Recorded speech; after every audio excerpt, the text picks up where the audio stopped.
Well, it was a crazy journey because this was never in any kind of a plan that I had. We were just scrolling through the TES and I saw a job in Bangkok and my husband said, go for it.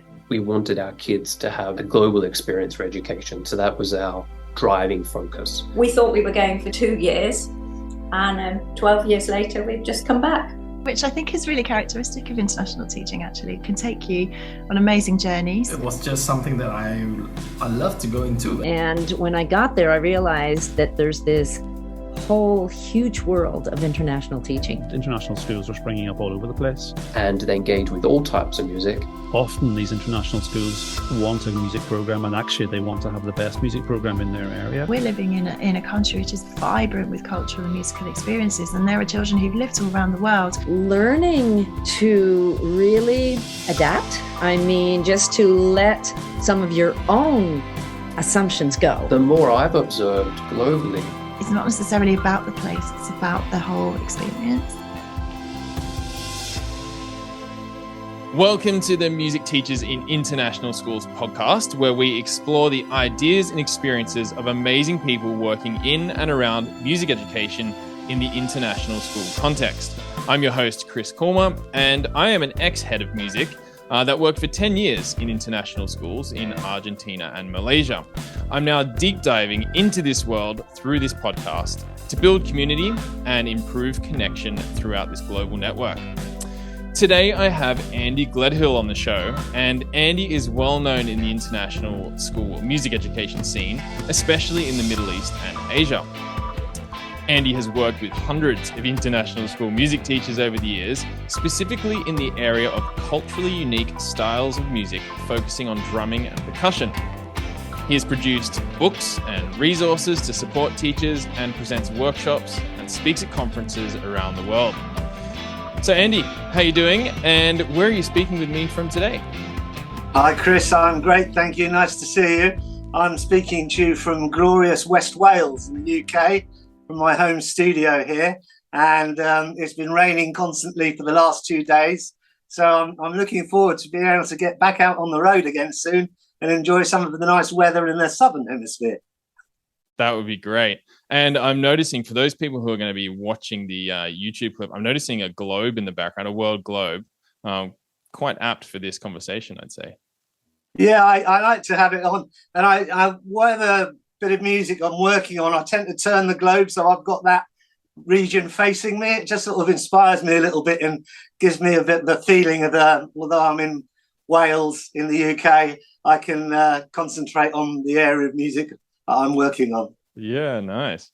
Great. So let's get stuck into this. Tell me about your background as a music educator, Andy. Like, how did you get into your particular niche? That's an interesting word. Niche. Niche, focusing on culturally unique styles of drumming and percussion.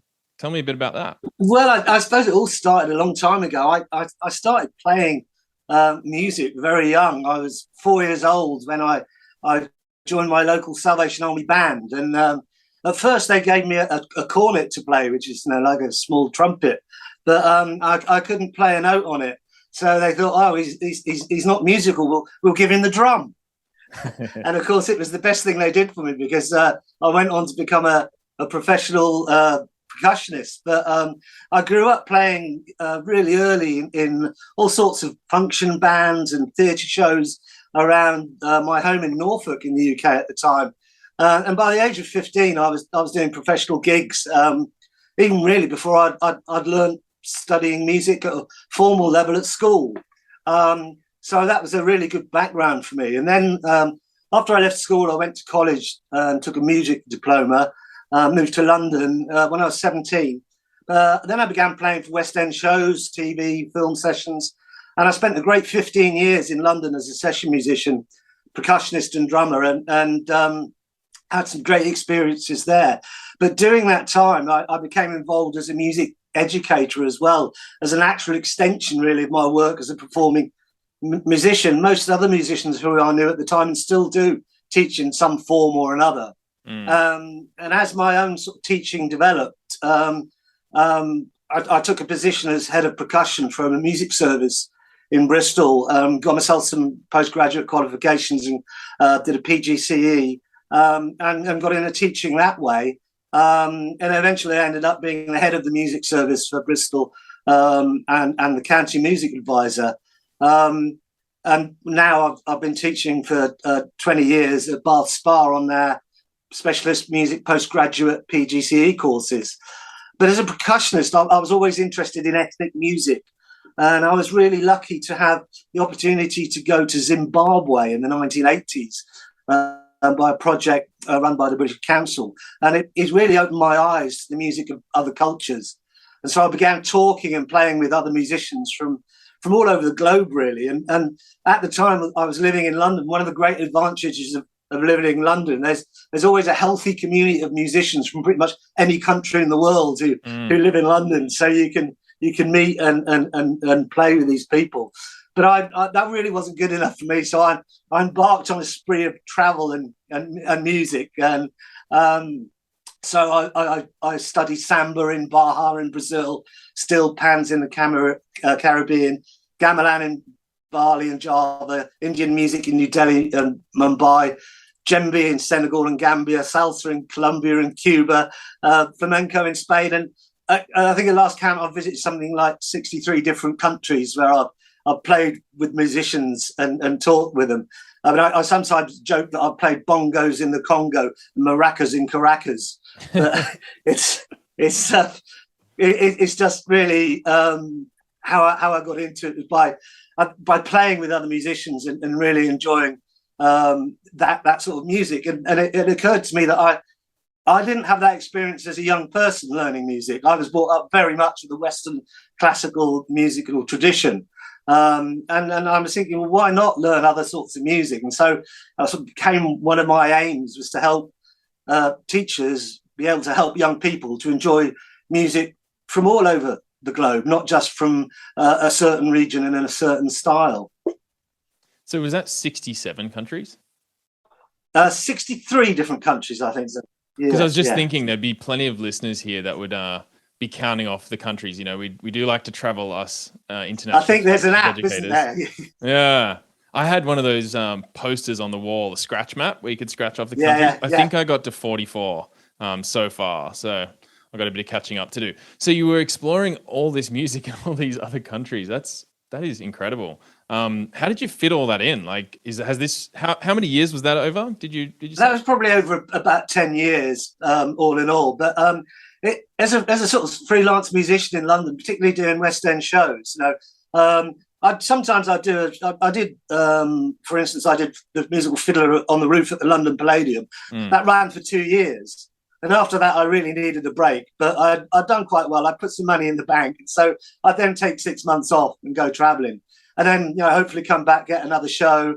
Or even, you know, even if you were trying to get another show, sometimes you didn't. You know, musicians were often have that downtime. So that's when I just take off. And I was lucky I was able to do that and still, you know, fit it around my career as a performing musician. So the British Council trip to Zimbabwe, obviously there was a connection there. Were all the other trips kind of self-funded, or did you have other organizations you're working with? No, some of them. I mean, I went to Colombia and I went to Brazil with the British Council as well. Unfortunately, a lot of this funding has dried up, but I had some friends of mine who taught full-time for the British Council, and they were posted to some great places like Botswana, and so I'd go out and visit them, and then while I was there, they'd get me to help with their teaching. The idea was that British teachers went to pretty much old Commonwealth countries to support their teacher training programs, and so I got involved with that. And then later on, the British Council had a teacher exchange sort of program, whereby that's when I ended up going to Colombia on a teacher exchange. So we had some Colombian music teachers come over to us, and then we went over to Colombia and experienced their music and their teaching there. And they had a very similar system, also nipped into Venezuela, although that wasn't part of the trip, because I wanted to see the Sistema string projects, the music projects that they had there. So that was really interesting. But yeah, I mean, there are ways of doing these things. You just got to really search them out and put yourself forward as well, because it's like applying for a job, applying for these things. You know, you've got to say why you are the person they should sponsor to go out there. Yeah, right. Did you ever go, I'm just thinking here, traveling again, did you ever go to some of the countries and just rock up and find yourself in situations where you looked at this music and got involved? All the time. That's absolutely how I did it all the time. The first time I went to Indonesia to study gamelan, I had no appointments with anybody, no real contacts. I just heard of a place called ISI, which is the Indonesian Institute of Arts, who have a big college in Yogyakarta, which is in central Java. And yeah, I just rocked up there. I literally hired a moped, which was just a bit outside of town, drove up there and introduced myself to some of the professors and sat in on sessions. You know, they were cool with it. And other examples, one of my favourite stories is I was in Cape Town in South Africa. They were just doing up the old docks in Cape Town into a sort of nightlife area. And so some of these bars were turning up and opening up. And I was sort of listening, I walked past one, heard some music, went in, and there was this great, bunch of South African musicians playing this music. And I was really enjoying it. And I sat there, and then they had an interval, and I saw all these guys going to the bar. So I rushed to the bar to get there before them, and I bought them all a drink. I said, I'm loving your music. And over there were really pleased that I was buying them all a drink. And then I said to them, I'd love to come and play with you guys. Could I come and sit in on a song? And I see their faces drop, like, oh no, what's this funny little European guy going to do? Thinks he can play with us, And they sort of huddled and had a little talk, and I could hear them say, well, he did buy us a drink, and things like this. And in the end, they said, well, look, you can come up when we start and come and sit on the first song of the next set, but that's it. I said, that's great, absolutely fine. So they came up, I went up, and 2:00 in the morning, I was still playing with them, because once they saw I could play, they wouldn't let me go. We just hit it off, and it was great. But you could see they were sort of thinking, oh, this isn't going to work. But of course, being a percussionist and having studied music for a little while, I was able to fit in. And that's great, when you do that, because musicians just are a certain kind. When we play together, we can tell that we know what we're doing. It reminds me of episode 3, where I spoke with Jennifer Walden, who spoke about being in Taipei and just being in the market and seeing the Beijing Opera and just going, I need to know about this. I need to learn this. And so I like your approach, just jumping in and, buying the beers and getting on the stage and just doing it. It's great. Absolutely. And it's very much in the culture of some musicians to do that. I remember over here in the UK, we had a visit from some African musicians from Baka. They were the Baka tribe in Central Africa. And their group was called Baka Beyond, which is a sort of pun on the word Baka. But they came over, and the part of the tour that I played on, we first had a band that started the set. And then the second set, we brought out the African musicians as they were the stars of the show. But of course, as soon as we started playing the first set, they just ran on stage and joined in. They couldn't stop themselves, So no, you're a surprise. You've got to wait. But no, as soon as the music starts, that's it. Up we come. Yeah. Cool. So, and in the intro, I spoke a little bit about your connection with international schools. So let's talk a little bit about that and sort of pivot the conversation that way. So you've obviously done a lot of travel and some of those stories. I mean, we could probably listen to a lot of your stories, but in the interest of time, let's talk a bit about your work with the international school community, because I'm sure some listeners will be interested in that. So how did you get involved with international schools? And maybe you can tell us a bit about how you've worked with international schools so far. Okay, well, I mean, it started off a little bit by accident, but I think it's back in about 2014. I've been in many years in post as the director of music at Bristol, and I'd already sort of started making contacts with various ministries of education, really, abroad, particularly Singapore, Malaysia a little bit as well, but mostly the Ministry of Education in Singapore asked me to come and help train their teachers to be able to deliver a wider range of music. What they'd found in Singapore at the time is they had young people who were very good at Western classical music, because that's what they were teaching. Little kids whose feet can hardly touch the pedals on the piano were playing at a grade 8 standard. yet they had no improvisation skills. They couldn't compose. They had a very narrow view of music. They didn't have any sort of idea of music from different cultures. And so, because I'd written a few books by this time on teaching things like djembe drumming and samba, they asked me to go over to the Singapore Music Teachers Training Academy to help see how they could deliver a wider range of music. And so what I did while I was there to really make these trips work for me was I reached out to international schools in the area and saying, look, I'm going to be in the area. This is what I do. I've been doing workshops in schools for years in the UK and Europe and in North America. Now, would you like me to come and do some work with your kids? And the response was overwhelming. It was really great. The international schools were really keen to have a visit from a performing musician to do workshops, because they didn't get that opportunity very often, because it's so hard to do. And when I do my trips now, they have to be well planned to be able to fly from one place to another and get there in time. But it worked really well the first time I came out, and sort of the word got around.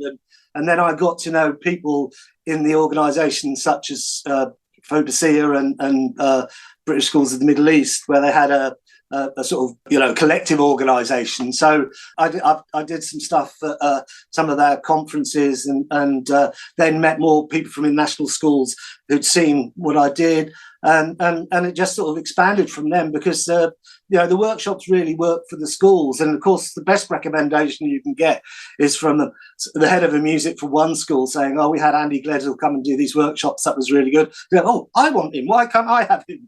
So they get in contact, and it worked really well. So I sort of built up this little network of schools which I worked with, and that's still going on. It's really good, and I really enjoy working in the international schools. They've got such a resource of talent in their teachers, because they recruit from everywhere, and the experience is great, and it's actually really diverse in the way that some of the schools will have the music teachers will be nationals of that country, or very close to that area. I'm thinking of my colleague Ben in the Prince of Wales Island School in Penang. He's a fantastic bassoon player, but is also now head of performing arts at the school there. The colleagues will be from all over the world, and it's great to have that resource, that experience, I think.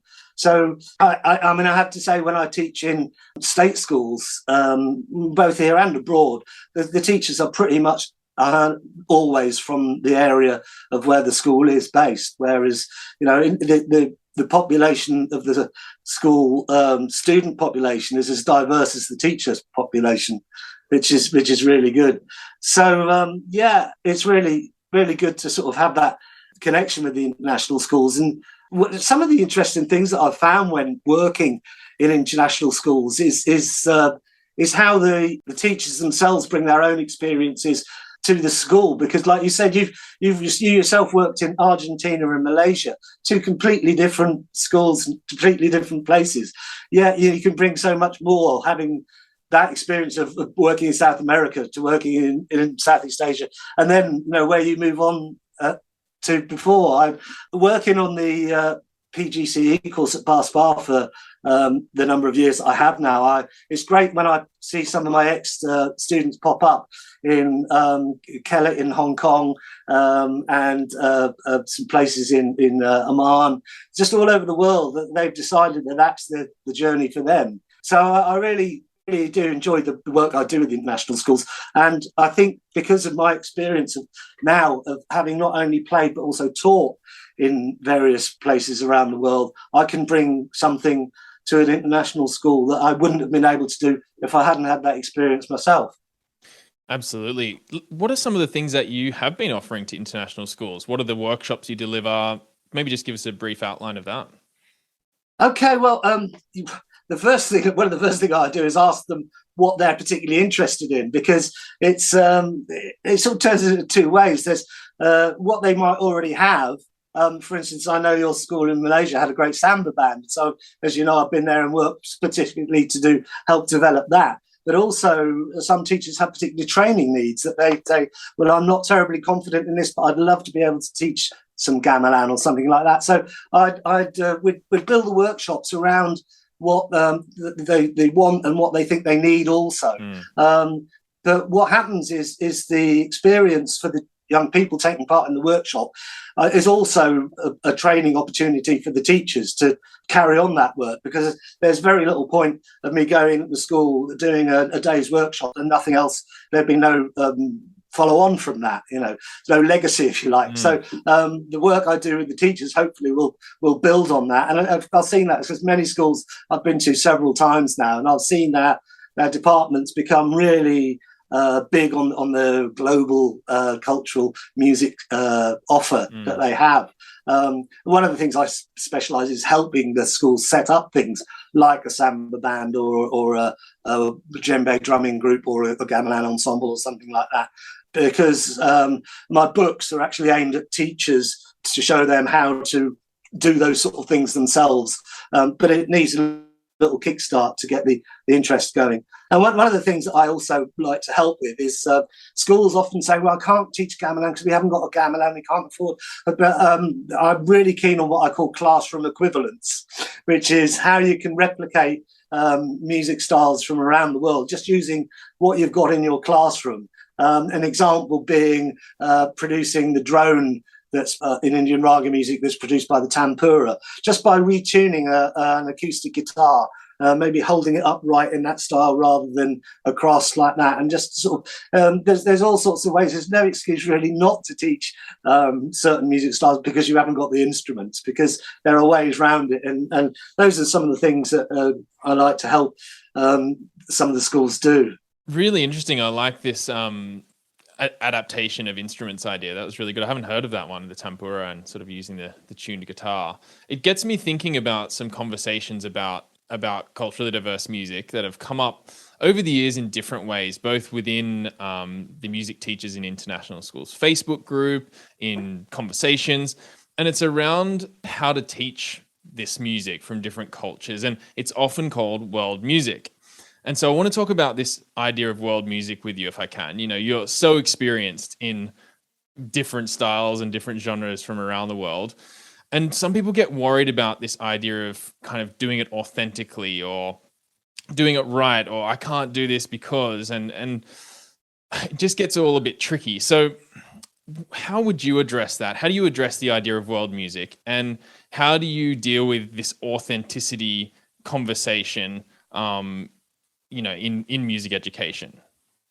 Okay, well, I mean, my understanding of the term world music was actually created by the record industry. It was a way that they came up with categorizing some of the music that they had in their back catalogues that didn't fit into existing labels. Like, you used to see in the old record store, jazz here, country music there, rock there, and they had all this other stuff. So they came up with this term world music. So they had somewhere to put it in a record store, which of course is absolutely no use for anybody working in education. But then actually it's really hard to replace that term world music. It's become part of what we say, although we don't like it. I mean, I've been using the phrase the music of different cultures for a long time, and I began replacing world with global because it just gets away from that thing. But I mean, what was important, I think, to point out is that each different form of culturally diverse music has its own influences, its own meanings, its own musical techniques. So you can't generalize about world music. This is world music, because it's all so completely different from each other. And actually, even within certain regions, people will argue about what is authentic within their own region. But the issue of the authenticity when engaging in music from other cultures is not a problem for me. I mean, as long as we teach music alongside with social and cultural contexts that relate to that music, and we are clear that what we are doing is our own honest representation of another culture's music, I think we're doing it okay, because that's what it is. I mean, I teach a lot of music from all over different parts of the world, but I'm clearly not from anywhere else but a Northern European guy, that I've visited the countries that I've studied the music. I sat down, I played with the musicians, I talked to them about the music and what it means to them. And I think because I have that insight, I can share that with them, and I haven't had any problems with it. But I recently wrote a paper for a conference at Cambridge University and my paper was called "Are We Teaching Global Music Authentically?" And the conclusion was no, and perhaps we shouldn't be, because often ethnic music isn't something that's taught in schools in the country of that music's origin. If you go to Brazil, they don't teach samba in school. You don't learn to play samba in your school music lesson. It's something you do outside of school. It's part of your cultural, your wider heritage. I mean, those of us who teach in schools, we're bound by curriculum, syllabus. We get lesson observed to ensure we're teaching effectively. We've got a strong emphasis in the school on well-being and child protection. This isn't the case in many places in the world where music is taught as part of informal education or outside of school. So, for instance, the guru system that's used in India, that's really hard to transfer that into how we teach music in schools. And it's not really, the way to do it. But, it doesn't mean we shouldn't teach, for instance, Indian music in schools. We just need to adapt to how we teach it to suit our own educational environments. And I think as long as we do it with that honest representation of another culture's music and teach it alongside the social and cultural context of the music and what it means to the people whose music it is, I don't think we can go wrong. That was really well summed up. Is there a way to or do you have any tips for teachers that would like to teach all sorts of different culturally diverse musics, but aren't sure where to go for resources on the social cultural context stuff? Yeah, well, I think the best thing you can try and do is try and find somebody who plays that music from that country and just talk to them about it. I don't know if you've ever talked to a fado singer from Portugal. They're so passionate about their music. It's not well known. It's not really terribly commercial, but it's the same with some Spanish flamenco. You spoke to the gypsy musicians there. It's so much part of their heritage. It's that almost the heritage is more important. The music is almost a sideline to what they're expressing. Is their heritage, their background, their years of and generations of experience in life. So yeah, sure. If you could find someone who's from it, or just. I think the trouble is with YouTube. Let's have a go at YouTube, but we're going to be on YouTube. But you search things on YouTube and you come up with what is what comes up first, and it quite often isn't what you're trying to get at. Yeah. Because particularly if you put music, so if for instance if you put flamenco music, you're going to come up with Gypsy Kings and things like that, which is fine, but it's perhaps more on the commercial edge of flamenco music. But if you put in something like Spanish Gypsy musicians talk about, or something like that, you're going to get much more, you're more likely to come up with some of that more cultural influences rather than the commercial end of things. So yeah, that's what I'd sort of say is try and look for that. But there's no reason not to just see what happens. Have a go. Why not? I think that's like what you said. As long as you're honest about it, I liked how you termed that, right? You just got to be honest about it and do your best. Yeah, absolutely. And what you find, I think, what I've always found is the more you get into something, the more it reveals itself to you in a way. The music will help you get into the cultural side of it. The more you get into it, the more. An example for me would be the Spanish flamenco musicians. For a couple of years, I had an old VW camper van. And in the summer holidays, I used to drive it down to Andalusia in southern Spain. And I'd search out these festivals where the gypsy musicians play. And I found it very hard to get to know them because they didn't like me. I wasn't like them, all this sort of stuff. But I could play a mean cajon and it's not so bad on the bongos and things. So I started playing with them, and then that sort of melted a bit, And when I got to know them more and I got more accepted, I found out that I was learning much more about the music. And that's what will happen. It's all a journey. You can't expect to become an expert on another culture's music overnight, but you can start a journey. Very nice. Okay, we could probably talk about that all day, and I'm sure some of our listeners would have some more questions maybe for you, Andy. So if you're listening and you're thinking, I've got a question, I want to ask Andy something, check out the show notes. We'll have all of Andy's contact details, ways you can get in touch with him. so that you can ask those questions, because I've got about 50 questions in my mind, but I'm going to leave them for today and move on, because there's another area I wanted to touch on, which is this connection that you've been making around well-being and music. And I noticed during the pandemic, there was some work you were doing on this. You've got an upcoming conference, which I saw coming up, which you can talk about if you like. Tell me a bit more about this connection that you're making between well-being and music.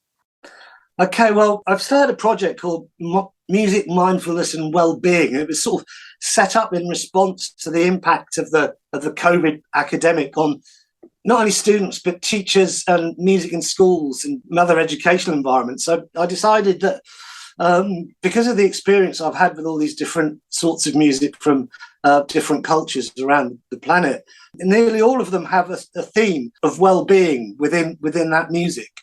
And so I decided to sort of see what I could pull together with that. So I constructed this music program that draws on sort of these components of musical cultures from around the world, but combined with some techniques I've learned from some music therapy and sound therapy courses that I've done. So the project will hopefully help to promote relaxation, mindfulness, and well-being, and enable students to actively create their own mindful music to help relieve stress and so improve the well-being. But they're practical music making sessions.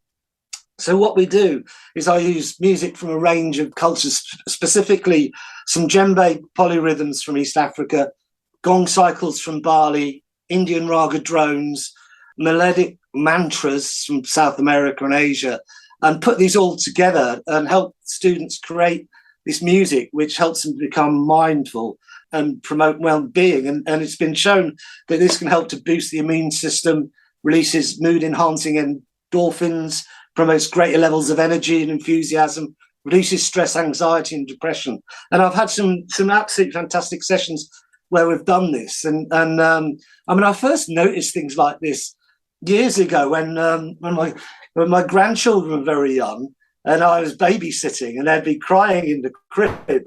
And I decided I had a Tampura drone machine, which is an electronic drone machine. You can get them on your phones now. It's just do that drone. And I found it very peaceful. I put that on, and it worked. And the baby would just drop off to sleep with this sort of nice drone going. We're all going to be trying that. I know, yeah, it's a good tip for parents there.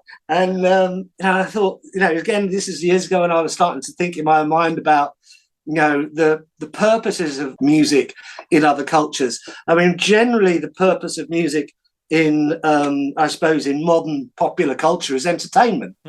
That's all pretty much pop music, its main and principal task is to entertain, whereas music in other cultures, it's not so much about entertaining. It is about well-being. It is about some devotional aspects in certain religions and things like that. So I looked at drawing all this together and came up with this project. So I'm talking about it at the guest conference at the World Trade Center in Dubai on November the 16th, I think it is. And that's sorry to interrupt, that's GESS, isn't it?